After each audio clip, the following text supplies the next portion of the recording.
রাজবাড়ীতে নানা আয়োজনের মধ্য দিয়ে বাংলাদেশ ছাত্র অধিকার পরিষদের ৭ম প্রতিষ্ঠাবার্ষিকী উদযাপন করা হয়েছে।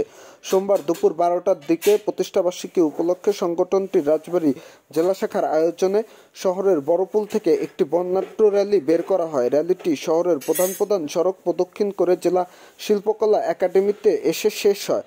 পরে সেখানে ছাত্র অধিকার পরিষদের সাধারণ সম্পাদক শাহিন আলমের সভাপতিত্বে এক আলোচনা সভা অনুষ্ঠিত হয়।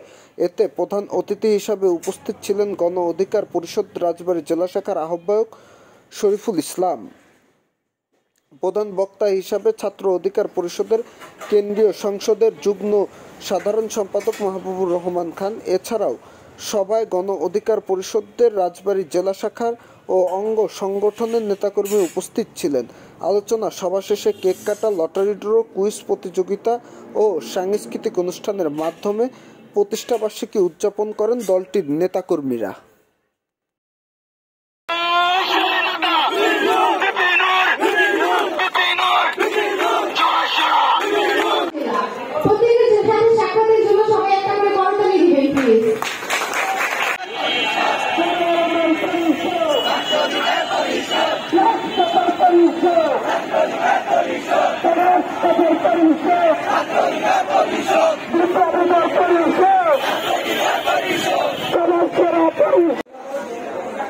নানা প্রতিকূলতা ও নির্জনতার মুখে ও তিনি ন্যায়ের পক্ষে অবিচল থেকে সমৃদ্ধ হয়েছেন আমাদের রাজবাড়ী জেলা গণ অধিকার পরিষদের যুগ্ম আহ্বায়ক এম আতাউল্লাহ সামিলিত হয়, যার লক্ষ্য ছিল শিক্ষার্থীদের অধিকার প্রতিষ্ঠা করা এবং বিভিন্ন সংরক্ষণ পরিষদ ধীরে ধীরে একটি শক্তিশালী ছাত্র সংগঠনে পরিণত হয়।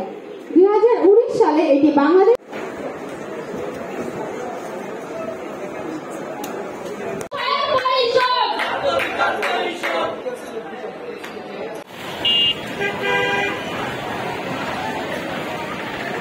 মৌন মিছিল হয়ে গেল।